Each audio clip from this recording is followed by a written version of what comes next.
नमस्कार, लक्षवेधीमध्ये आपल्या सगळ्यांचं स्वागत। मी प्रसाद काथे। आजचा दिवस एका अशा चर्चेमुळे दिवसभर गाजत राहिला, जी चर्चा दिवस सरता सरता अफवा म्हणूनच समोर आली। बातमी आहे शरद पवार मोदींसोबत निघाल्याची। दिवसाची सुरुवात या बातमीने झाली आणि एकेका टप्प्यावर त्याच्यात नवे नवे अँगल येत गेले, नवी नवी वळणं येत गेली। शरद पवार मोदींसोबत जाणार, का जाणार, कधी जाणार, कसे जाणार, कुणासोबत जाणार, कुणाला टाळून जाणार, इतक्या सगळ्या वळणावळणांवरून ही चर्चा पुढे सरकत असताना दस्तूर खुद्द शरद पवारांनीच संध्याकाळच्या नंतर मोदींसोबत आपण अजिबात जाणार नाही असं म्हणून ही सगळी चर्चा तूर्तास थांबवण्याचा प्रयत्न केला। पण पवारांचं विधान हा अल्पविराम आहे, पूर्णविराम नाही। कारण आज झालेली चर्चा ही अजिबातच आजची चर्चा नाहीये, ती यापूर्वी पण अनेकदा झाली आहे आणि ती यानंतर सुद्धा अनेकदा होत राहणार आहे। कारण शरद पवारांच्याच सोबत असलेल्या लोकांमध्ये सध्या असलेली प्रचंड अस्वस्थता, शरद पवारांच्या सोबत असलेलीच माणसं सत्तेशिवाय आपण पुढचा कालावधी तो सुद्धा 2029 पर्यंत कसा घालवायचा, का घालवायचा या प्रश्नांची उत्तरं शोधण्यासाठी धडपडतायत आणि त्यातूनच येन केन प्रकारेनं सत्तेच्या सोबत आपण जायला हवं हा विचार बाळगतायत। सत्तेसोबत गेलो नाही तर भाजप कधीही आपला गट फोडून टाकेल ही भीती सुद्धा पवार गटाच्या नेतृत्वाला आहे आणि म्हणूनच पवार भाजपाबरोबर चालले, पवार भाजप बरोबर नाही चालले अशी दर दिवशीची चर्चा महाराष्ट्रात रंगत असते। पण आज ज्या पद्धतीनं दस्तूर खुद्द शरद पवारांनी अशा कुठल्याही चर्चेत तथ्य नाही म्हणून या चर्चेला अल्पविराम देण्याचा प्रयत्न केलाय, त्यातून भविष्यात ते मोदींसोबत जाणारच नाहीत हे कुणी सांगावं। पवारांनी स्वतःचं आयुष्यातलं पहिलं मुख्यमंत्रीपद हे जनसंघासोबत जाऊन मिळवलेलं आहे। तिथपासून ते आजपर्यंतचा त्यांचा प्रवास हा अनेकदा गांधी विरोधाचा प्रवास राहिलाय हे विसरून चालणार नाही। आजच्या शरद पवारांच्या मोदींसोबत जाण्याच्या चर्चेला जसजशी फोडणी मिळत गेली तसतशी काँग्रेस सर्वाधिक अस्वस्थ होत गेली। विजय वडेट्टीवारांची ती अस्वस्थता लपून राहिली नाही आणि त्यांची समजूत काढायला कदाचित रोहित पवार वेगळ्या भूमिकेत दिसले। अशी फक्त चर्चा आहे, त्याला कुठेही तथ्य नाही। तशा पद्धतीने कुठेही चर्चा न केंद्रात एनडीएच्या नेत्यांबरोबर चालू आहे, न काँग्रेसच्या नेत्यांबरोबर चालू आहे, न राज्यात कोणाबरोबर चालू आहे। आज आम्ही सर्वजण एक विरोधातला पक्ष म्हणून, पुरोगामी विचाराचा पक्ष म्हणून, शिवशाहू फुले आंबेडकरांचा विचाराचा पक्ष म्हणून आणि पवार साहेबांच्या मार्गदर्शनाखाली 60 वर्ष भाजपच्या आणि भाजपच्या विचाराच्या विरोधात लढलेला एक पक्ष म्हणून आज फक्त सामान्य लोकांची, महाराष्ट्र धर्माची भूमिका तिथं मांडत आहोत। आज चर्चा करण्याला अर्थ नाही, पण चर्चा सुरू आहे एवढं मात्र नक्की आहे। आता त्यांना कोणता रस्ता सोयीस्कर असतो, वैचारिक की सत्तेचा? सत्ता हवी आहे की पुरोगामी महाराष्ट्राचं पुरोगामित्व सांभाळून छत्रपती शिवरायांच्या, बाबासाहेब परमपूज्य डॉक्टर बाबासाहेब आंबेडकर, छत्रपती शाहू महाराज, महात्मा ज्योतिराव फुले, आई सावित्रीबाई फुले यांच्या विचारावर विश्वास ठेवायचा आहे की धन आणि संपत्ती आणि सत्ता, मंत्री यावर विश्वास ठेवून काम करायचं आहे? हे त्या लोकांचा संबंध आहे। पवार मोदींसोबत जाणार या चर्चेचा मुहूर्त सुद्धा अशा दिवशीचा निवडला ज्या दिवशी महाराष्ट्राचे मुख्यमंत्री देवेंद्र फडणवीस दिल्लीमध्ये होते आणि देवेंद्र फडणवीसांनी या सगळ्या चर्चेत कसलंही तथ्य नाही हे ठामपणे सांगितलं। ही चर्चा सुरू झाली तीच मुळात विनोद तावडे आणि जयंत पाटील यांच्या भेटीपासून। तावडे आणि जयंत पाटलांच्या भेटीलाही फारसं काही महत्त्व दिलं गेलं नाही। महाराष्ट्रातनं एनडीए मध्ये कुठला नवीन पक्ष येणार नाही। आता जे पक्ष आहेत तेच पक्ष राहतील, कुठलाही नवीन पक्ष आता एनडीए मध्ये येण्याची आमची कुठली चर्चा नाही। आपण आता या चर्चेनिमित्तानं आपल्या सोबत असलेल्या मान्यवरांकडे जातोय। आपल्या सोबत उमेश घोंगडे, जोडले गेलेले आहेत. थोड्याच वेळात संदीप प्रधान या चर्चेमध्ये येत आहेत आणि इतरही मान्यवर जोडले जातील. मला पटकन उमेश घोंगडे यांच्यापर्यंत पोहोचायचं आहे. उमेशजी, माझा आवाज आपल्यापर्यंत अतिशय नीट येत असेल अशी अपेक्षा. आपण पूर्ण वेळ स्क्रीनवर असणार आहात, तेव्हा कृपया समोरच पाहत राहा. मला एक गोष्ट सांगा की आपण मोदींसोबत जाणार नाही हे सांगण्यासाठी संध्याकाळ का व्हावी लागते पवारांच्या गटात? मध्ये काय प्रसादजी, ही जी चर्चा आहे ती चर्चा असं 2 मिनिट आपण गृहीत धरू की जयंत पाटील आणि विनोद तावडे यांची काल भेट झाली. तर या संदर्भामध्ये भेट झाली हे जयंत पाटील मान्य करतात. मात्र आज ही सगळी चर्चा सुरू झाल्यानंतर त्या चर्चेचं कारण काय होतं हे ते स्पष्ट करत नाहीत. जयंत पाटील या विषयावरती बोलत नाहीत, रोहित पवार या विषयावरती बोलतात आणि मग दिवसभराच्या चर्चेनंतर असं काही होणार नाही असं सांगितलं जातं. याचा अर्थ मला वाटतं ही एक चाचपणी घेतली जाते. रिॲक्शन काय येते हे बघितलं जात आहे. तुम्हाला माहिती आहे पक्षात ऑलरेडी 2 गट आहेत. एका गटाला भाजप सोबत जायचंय, एका गटाला जायचं नाही. त्याच्यामध्ये आमदार खासदारांचा नंबर किती आपल्याला नेमका आता जरी माहित नसलं तरी पक्षामध्ये मतभेद आहेत का, तर 100% आहेत. शरद पवारांना मोदींच्या सोबत भारतीय जनता पक्षासोबत जाण्यामध्ये अडचण आहे का? त्यांची एकूण सुरुवातीपासूनची वैचारिक भूमिका लक्षात घेतली तर त्यांना निश्चितपणे अडचण आहे. मात्र ज्यांना पुढची 3 वर्ष, ज्यांना पुढची 3.5 वर्ष खासदार आणि आमदार म्हणून काम करायचं आहे, अशा बहुतांश लोकांना भाजप सोबत जायचं आहे. कारण भाजप सोबत गेल्याशिवाय पुढची निवडणूक लढवणं आणि ती जिंकण्यासाठी प्रयत्न करणं हे अत्यंत अवघड आहे. याची जाणीव मला वाटतं राष्ट्रवादीच्या या बहुसंख्य आमदार आणि खासदारांना झालेली आहे. मात्र सगळ्यात मुद्दा असा आहे जो तुम्ही विचारला, ती चर्चाच त्याचा क्लॅरिफिकेशन किंवा हे सगळं रात्री संध्याकाळी दिवसभर सगळी चर्चा होऊ दिल्यानंतर का, तर त्याचं उत्तर माझ्या दृष्टीनं असं आहे की महाराष्ट्रभरातनं त्याची प्रतिक्रिया काय येते अंदाज घेण्यासाठी मला असं वाटतं की ते दिवसभर थांबले असावेत असं मला स्वतःला वाटतं. उमेशजी, शरद पवारांच्या गटामध्ये एक गट हा निश्चित सत्तेसोबत जाण्यासाठी प्रयत्नशील आहे, पण मग दुसऱ्या बाजूला जेव्हा अशा प्रकारच्या तेव्हा या सगळ्या चर्चेच्या मागे परिस्थिती बदलण्याच्या साठीची इच्छाशक्ती असते का?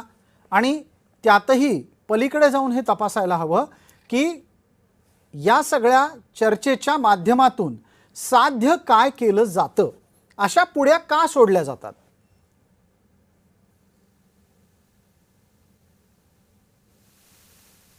उमेशजी, माझा प्रश्न ऐकायला आला असेल आपल्याला. मला रिपीट करता प्लीज? जी, रिपीट करता प्लीज? हा, मी असं म्हणालो, अशा पुढ्या का सोडल्या जातात? मला असं वाटतं की अशा पुढ्या का सोडल्या जातात याचं साधं सोपं सरळ उत्तर असं आहे की यातल्या बहुसंख्य लोकांना भारतीय जनता पक्षासोबत जायचं आहे. मात्र पक्षातले काही वरिष्ठ नेते आहेत, अगदी वरिष्ठ नेते म्हणण्यापेक्षा थेट शरद पवारांचं नाव घ्यायचं झालं तर त्यांना आता या निर्णयानंतर प्रतिक्रिया काय येऊ शकते, महाराष्ट्रातल्या भारतीय राष्ट्रवादी काँग्रेसच्या कार्यकर्त्यांची, मतदारांची, ज्याला आपण म्हणतो की प्रतिक्रिया काय येऊ शकते याचा अंदाज ते घेत असावेत. आत्ताची एकूण परिस्थिती बघितली तर शरद पवारांना भारतीय जनता पक्षासोबत मनापासून कितीही जावं वाटत असलं तरी एकूण त्यांची विचारसरणी, एकूण त्यांची आतापर्यंतची गेल्या 50-60 वर्षातली राजकीय विचारधारा, त्यांची जी काही इमेज आहे ती त्यांच्या दृष्टीनं अडचण आहे. त्यामुळे खरोखरच पक्षातल्या बहुतांश लोकांचं म्हणणं ऐकायचं झालं आणि त्याप्रमाणे करायचं झालं तर खरोखर आता सगळ्यात मोठी अडचणी शरद पवारांची आहे. शरद पवारांची त्यांची जी काय विचारधारा त्यांनी जपलेली आहे त्या विचारधारेचं काय होणार हा त्यांच्या पुढचा प्रश्न आहे. पण उमेशजी, आपल्या सोबत आता चर्चेमध्ये संदीप प्रधान आलेले आहेत, त्यांनाही आपण थोड्याच वेळात स्क्रीनवर बघू शकणार आहोत, ऐकू शकणार आहोत. तत्पूर्वी तुम्ही जो विचारधारेचा मुद्दा आणलात, मला कृपया त्याच्यावर एकदा सांगा की विचारधारा म्हणून काही आहे का सत्ता हीच विचारधारा आहे? बेसिकली काय अलीकडच्या काळामध्ये सत्ता हीच विचारधारा झालेली आहे. शरद पवारांची जी काही भूमिका असेल त्या भूमिकेशी विद्यमान आमदार, विद्यमान खासदार हे खरंच किती सहमत आहेत याच्याबद्दल शंका आहे. माध्यमांसमोर सांगायला ते काही सांगत असले तरी बहुसंख्य खासदार आणि आमदारांना सत्तेसोबत जायचं आहे आणि सत्तेसोबत जाण्यासाठी शरद पवारांची विचारधारा, त्यांची जी काही पक्षाची म्हणून भूमिका आहे ती अडचण आहे. आणि मला असं वाटतं की एकूण प्रतिक्रिया काय आहेत, मी पुन्हा पुन्हा तेच सांगतोय खरं, पण प्रतिक्रिया काय येते राज्यभरातनं त्याचा एक अंदाज घेतला जात असेल.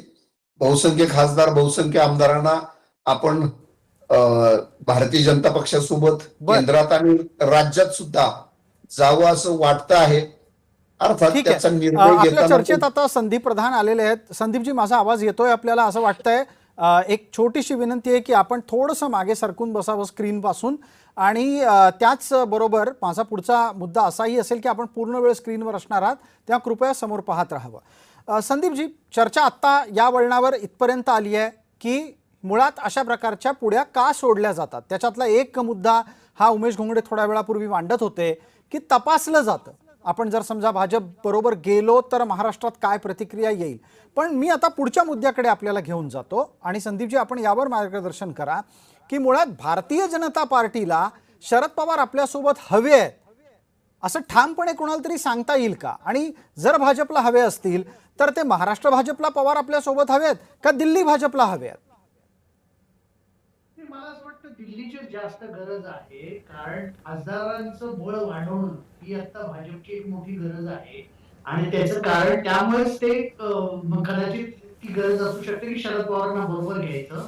पण आता पुढी हा जो शब्द तू वापरलास प्रसाद, तर मला असं वाटतं ही पुढी सोडण्याचं हे जे टायमिंग आहे त्याची 2-3 कारणं आणखी मला असं वाटतात की एक तर देशामध्ये आता सध्या राम मंदिराचा घोटाळा उघड झालेला आहे आणि त्याच्यामधून एक टीकेची झोड ही भाजपवरती उडवली जाते, टीकेची झोड ओढली जाते.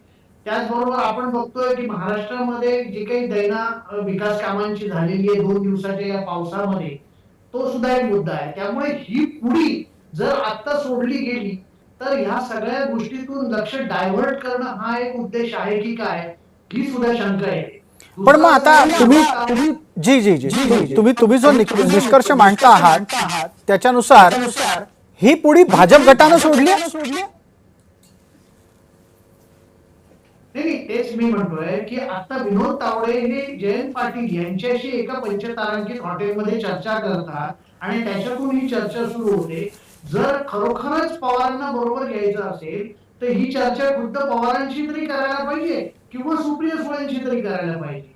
जयंत पाटील काही याबाबतचा अंतिम निर्णय घेऊ शकतील असं मला वाटत नाही.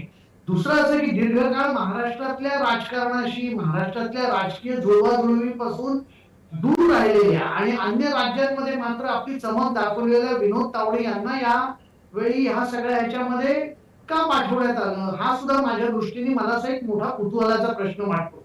म्हणजे महाराष्ट्रातले भाजपचे नेते काही सक्षम नाहीयेत का? म्हणजे समजा एनसीपी शरद पवार गटाला बरोबर घ्यायचं आहे तर ते त्यांना शक्य नाहीये का? महाराष्ट्रातल्या नेत्यांना, महाराष्ट्रात अनेक सक्षम नेते आहेत. तर त्यामुळे तसं असताना विनोद तावडे यांना या सगळ्यामध्ये का उतरवलं, हा सुद्धा एक मला प्रश्न वाटतो. आणि जयंत पाटील हे काही हे चर्चा करण्यासाठी पूर्णपणे सक्षम आहेत असं मला वाटत नाही. कारण शेवटी पवार कुटुंबातले म्हणजे शरद पवार यांच्या पक्षामध्ये जर निर्णय होणार असतील तर ते खुद्द शरद पवार आणि सुप्रिया सुळेच घेऊ शकतात. त्यामुळे मला असं वाटतं की तू जे म्हणालास की पुढी, तर ती थोडीशी पुढी आहे. आणि दुसरं जे आहे ते चाचपणी करण्याचा हा मुद्दा आहे. त्याबद्दल मला असं वाटतं की आता आपण बघतोय की अजित पवारांच्या निधनानंतर अजित पवार गटाची जी काही अवस्था आहे सत्ताधारी पक्ष म्हणून, ती काही फार चांगली आहे असं नाही. त्यामुळे अशा परिस्थितीमध्ये आणखी तिथे जाऊन शरद पवार गट जर मिसळला गेला तर शरद पवार गटाच्या नेत्यांचं अस्तित्व काय राहणार? अगदी आपण एक अत्यंत महत्त्वाच्या आणि वेगळ्या वळणावर ही चर्चा आणलीत. धन्यवाद. मी त्यानिमित्तानं उमेश घोंगडे यांच्यापर्यंत जातो. दरम्यान संदीपजी, आपल्या आवाजात थोडासा काही प्रॉब्लेम येतोय, तो दुरुस्त होईल अशी अपेक्षा आहे मला.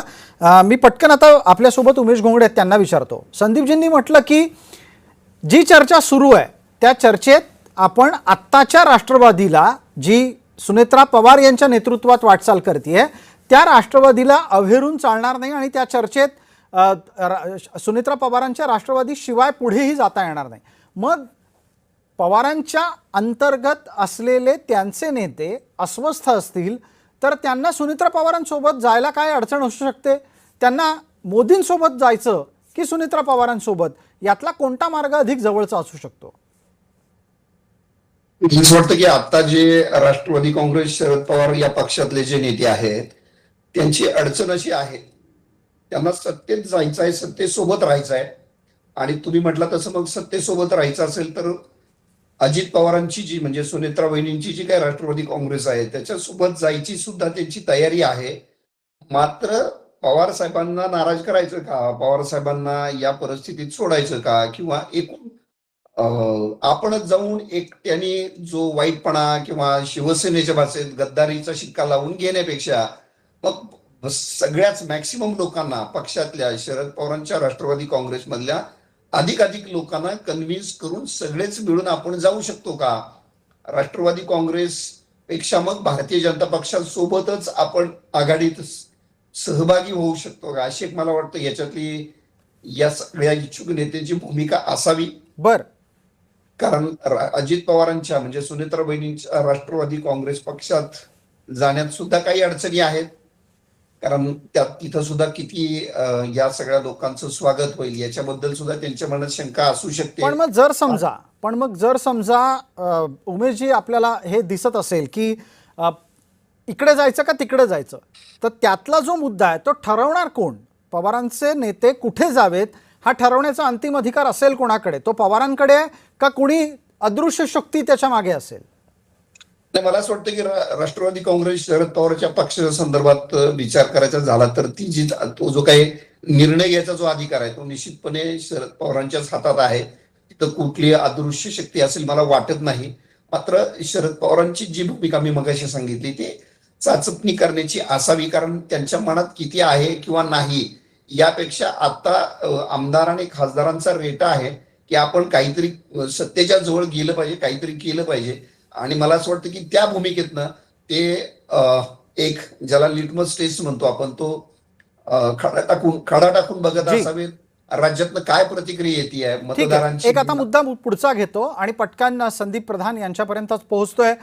संदीपजी, या चर्चेत सुप्रिया सुळेंचं स्थान बघून आणि ओळखून आपण पुढे काही निष्कर्ष काढावेत का? कारण सुप्रिया सुळे यांनाही पवारांनी भाजपासोबत न्यावं की न न्यावं यावरची मंथनं अनेकदा झाली असतील. मला असं वाटतं की ज्या वेळेला हा विषय आला होता राष्ट्रवादी काँग्रेसने एकत्रित भाजपबरोबर गेलं पाहिजे, कारण बऱ्याच नेत्यांची अडचण होते, त्यांना त्यांच्या मतदारसंघामध्ये कामं करताना अडचण येते वगैरे, असं जेव्हा सगळं झालं होतं त्यावेळेला मला असं वाटतं माझ्या माहितीनुसार सुप्रिया सुळे या काही फार अनुकूल होत्या असं नाही, म्हणजे भाजप बरोबर जाण्यासाठी अनुकूल नव्हत्या. आणि त्यामुळेच एक मोठा गट हा अजित पवार यांच्या नेतृत्वाखाली भाजप बरोबर गेला. त्यामुळे आता सुप्रिया सुळे ह्या सगळ्या बाबतीत काय भूमिका घेतात हे मला असं वाटतं निश्चितच महत्वाचं असेल. कारण शरद पवार गटामधल्या नेत्यांचं म्हणजे त्या नेत्या आता सुप्रिया सुळेच आहेत आणि त्याच ठरवणार आहेत की कुणाबरोबर जायचं. आज आता आपण बघितलं की जर जयंत पाटलांबरोबर जर चर्चा केली असेल विनोद तावडेंनी तर त्यांच्या पक्षामधल्या नेत्यांचं असं मत आहे की जयंत पाटील हे जर समजा काँग्रेस बरोबर गेले तर काँग्रेसमध्ये आज सांगली जिल्ह्यामध्ये ज्या जिल्ह्यातून ते येतात तिथं सगळ्यात मोठा व्हॅक्यूम काँग्रेसमध्ये आहे. त्या तुलनेमध्ये भाजपमध्ये त्यांना तसं काय स्थान मिळणार? म्हणजे आपल्याला माहिती आहे की सुनेत्र पवार आणि पार्थ पवार हे काही आपलं नेतृत्वाचं स्थान सोडणार नाही आणि त्यामुळे इथून जाणारे जे सुप्रिया सुळे असतील, जयंत पवार असतील, यांचं महत्व त्या अलायन्स मध्ये किती राहणार हा एक प्रश्न आहे. आणि जो मुळात प्रश्न आहे की गट एकत्र येणार की नाही येणार, असे सगळे अनेक प्रश्न आहेत. अगदी मला एक पुढचा प्रश्न मग आता संदीपजी असा विचारायचा आहे की ज्या पद्धतीची दिल्लीमधली चर्चा सातत्यानं कानावर पडते आणि असंही कानावर येतं की पवारांनी एनडीए सोबत जर उघड येता येत नसेल तर किमान येऊ घातलेल्या महत्त्वाच्या 2 विधेयकांच्या वेळेला काही वेगळी भूमिका घ्यावी. तुम्हाला वैयक्तिकरित्या असं वाटतं की काही वेगळी भूमिका घेऊन त्या बदल्यात काही राजकीय फायदा घेण्याचा प्रयत्न असू शकतो? संदीपजी असं निश्चितच असू शकतं. म्हणजे काही तात्कालिक गणितांचा विचार करू. म्हणजे कसं आहे, की केंद्रातल्या सरकारला महिला आरक्षण विधेयक आणि त्याचबरोबर जे काही हे करायचं मतदारसंघ पुनर्रचना करायची आहे, त्या संदर्भातले जे काही निर्णय घ्यायचे आहेत, तर त्या संदर्भामधली जी विधेयकं आहेत, ज्याच्यामध्ये मागच्या वेळी त्यांना अपयश आलं, तर त्या अशा काही 1-2 महत्त्वाच्या विधेयकांच्या बाबतीमध्ये ते अशी भूमिका घेऊ शकतात आणि शरद पवार गटाकडून पाठिंबा मिळवू शकतात. त्यामुळे हा तात्कालिक सुद्धा एक विषय असू शकतो. किंवा मी मगाशी म्हटलं सुरुवातीला तसं, की राम मंदिराच्या घोटाळ्याचा प्रश्न आहे, इतरही अनेक मुद्दे आहेत, की ज्याच्यामुळे आज थोडंसं केंद्र सरकार बॅकफूटला गेलेलं आहे. बर केंद्र बर सरकार थोडंसं अडचणीत असल्यासारखं वाटतं. त्यामुळे त्या प्रश्नांकडून म्हणजे लक्ष विचलित करण्यासाठी सुद्धा कदाचित अशा पद्धतीच्या पुढ्या या सोडलेल्या असू शकतात. ठीक आहे. पटकन उमेश कोंगडे यांच्यापर्यंत पोहोचतो. उमेशजी, समजा कुठलंही पॉलिटिकल डील, राजकीय सौदा करायचा असेल तर त्या बदल्यात काय मागितलं जाऊ शकतं आणि काय मिळू शकतं? आता बघा, समजा असं धरून चाललं, केवळ आणि केवळ हा चर्चेचा भाग आहे की मोदींसोबत जायचा निर्णय घेतला पवारांनी, तर थोडंच सुप्रिया सुळेंना केंद्रात कृषी मंत्रीपद द्या अशी ते अट घालू शकतात. थोडंच ती अशी अट घालू शकतात की जितेंद्र आव्हाड आणि जयंत पाटील यांना राज्यात मंत्रीपद द्या. भाजप या सगळ्या अटी शर्ती मान्य करून पवारांना सोबत घेईल असं वाटतं तुम्हाला? प्रसादजी, खरं सांगू का, मला असं स्वतःला असं वाटतं की पवारांची एकूण विचार करण्याची पद्धत जर बघितली तर या वयामध्ये राजकारणाच्या या टप्प्यावरती ते त्यांची जी काही धर्मनिरपेक्ष अशी काही जी भूमिका आहे, तर ती भूमिका ते स्वतः सोडून मोदींसोबत जातील असं मला वाटत नाही. त्यातला दुसरा त्यांच्यासाठीचा मार्ग असा असू शकतो की ज्याच्यावरती तुम्ही आता चर्चा केली, फक्त विधेयकापुरती डिलिमिटेशन, महिला आरक्षणाचा जो काही विषय आहे, त्या विधेयकाच्या संदर्भानं फक्त भारतीय जनता पक्षाला केंद्रातल्या कशी मदत होईल हा एक विचार होऊ शकतो. दुसरा, पवारांनी या सगळ्यातनं बाजूला व्हायचं आणि उरलेल्या राष्ट्रवादींनी मग निर्णय घ्यायचा आणि त्यांना थेट मग पवार बाजूला झाले, पवारांनी राजकारणातनं पक्षाच्या अध्यक्षपदातून एकूणच निवृत्ती घेतली किंवा त्या सगळ्या निर्णय प्रक्रियेत मी एक नाही असं एकदा जाहीर केलं, तर मग उरलेल्या लोकांना भारतीय जनता पक्षासोबत जाणं आणि मग त्या बदल्यात कृषी मंत्री तुम्ही जे काय म्हणतात ते राजकीय लाभाची पदं, मंत्री असतील किंवा अन्य काही मिळवता येईल. पण मला स्वतःला असं वाटतं की पण याचा जो स्वतः उपमुद्दा होता उमेशजी, की अशा प्रकारचं पॉलिटिकल डील, असा राजकीय सौदा भाजप करेल का? आणि इतका मोठा सौदा तो करेल का? राज्यामध्ये जयंत पाटील आणि जितेंद्र आव्हाडांसारखी माणसं सोबत सत्तेत बसवणं, म्हणजे ज्याला संजय राऊतांच्या आवडत्या शब्दांमध्ये म्हणतात मांडीला मांडी लावणे. तर जितेंद्र आव्हाडांच्या मांडीला मांडी भाजपला वाले जेव्हा लावून बसतील, त्या क्षणी जे काही त्यांचं राजकीय नुकसान होणार आहे, त्या नुकसानीची कल्पना भाजपला आलेलीच असेल की? प्रसादजी, मला असं वाटतं की हा आत्ताचा जो विषय आहे, जी काय सध्या जे काही राजकीय ज्या काही घडामोडी सुरू आहेत, त्या फक्त मला असं वाटतं की भारतीय जनता पक्षाला सध्या राज्याच्या पातळीवरती राष्ट्रवादी काँग्रेसची अजिबात आवश्यकता नाही. त्यांना फक्त आपण केंद्रातलं जे काही आता डिलिमिटेशन आणि महिला आरक्षणाचं बिल आहे त्या संदर्भानं राष्ट्रवादी काँग्रेसची मदत गरजेची आहे. त्यामुळे जयंत पाटील आणि जितेंद्र आव्हाड यांच्या संदर्भात फार भारतीय जनता पक्ष विचार करेल. मुळात त्यांची गरज नाही आता असं मला वाटतं. त्यांची जी खरी गरज आहे ती केंद्रातल्या या बिला संदर्भानं आहे. राष्ट्रवादी काँग्रेसकडे जे आमदार खासदार आहेत त्याच्या संदर्भातच आता सगळी जी गरज. ठीक आहे, आपल्याला खोकला येतोय, थोडीशी उसंत घ्या. मी पटकन संदीप प्रधान यांच्यापर्यंत जातो. चर्चेला वेळेची मर्यादा आहे. संदीपजी, 1 मिनिट उरलंय, पटकन सांगा, हे मांडीला मांडी लावण्याचं राजकारण महाराष्ट्रात रंगेल का? नाही, असं आहे प्रसाद, अनेक अनेक लोकांच्या मांडीला मांडी लावून झाले. म्हणजे ज्या अजित पवारांवर सिंचन घोटाळ्याचा आरोप केला, गंभीर आरोप केला, त्यांना तुरुंगात पाठवू वगैरे अशा धमक्या दिल्या जाहीरपणे, त्यांच्या मांडीला मांडी लावलेली आहे. त्यामुळे आता जितेंद्र आव्हाड हे तर त्या तुलनेमध्ये म्हणजे अजित पवारांची तुलना करता खूप ज्युनियर असे नेते आहेत. त्यामुळे तसा काही प्रश्न येईल असं मला वाटत नाही. आणि नवाब मलिक हे जरी तशा अर्थाने उघडपणे राष्ट्रवादी अजित पवार गटात नसले तरी ते त्या गटाच्या जवळच आहे. त्यामुळे एक प्रकारे थोडीशी दुरून का होईना त्यांच्याही मांडीला मांडी लावलेलीच आहे भाजपनी. त्यामुळे मला काही असं वाटत नाही की काही फार त्याच्यामध्ये आता फरक झालेला आहे. तू मगाशी सुरुवातीला ठीक, जसं म्हणाला की सत्तेसाठी सगळं आता क्षम्य आहे, सत्ता ही महत्वाची आहे. जर सरकारला, केंद्र सरकारला काही महत्वाची विधेयक मंजूर करून घ्यायची असतील तर त्यासाठी कुणाच्याही मांडीला मांडी लावायला तेही तयार होतील आणि ज्यांना आपली कामं करून घ्यायचे ते सत्ताधाऱ्यांच्या मांडीला मांडी लावून घ्यायला तयार होतील. कारण सत्ता, ठीक, सत्तेतून मिळणारा पैसा आणि पुन्हा त्याच्यातून सत्ता, हेच आता सध्या जे समीकरण आपण राज्यामध्ये बघतोय की त्याच्यासाठीच लोक सत्ताधारी पक्षाच्या वळचणीला जातात. त्यामुळे त्याच्यात काही मला असं वाटत नाही जर हे घडणार असेल किंवा होत असेल तर ते अगदी सहजपणे होईल. त्याच्यात काही अगदी कुणाला थोडक्यात काय कितीही नाकारलं तरी ही चर्चा परत 4 दिवसांनी जन्माला येऊच शकते. आणि मी जसं अगदी सुरुवातीला म्हणालो की पवारांनी या चर्चेचं खंडन करून तुर्तास या चर्चेवर फक्त अल्पविराम लावलेला आहे. आपण दोन्ही मान्यवर या चर्चेत सहभागी झालात त्याबद्दल आपले मनपूर्वक आभार. लक्षवेधीच्या या चर्चेत तुर्तास इतकंच. आपण पाहत रहा फक्त जय महाराष्ट्र.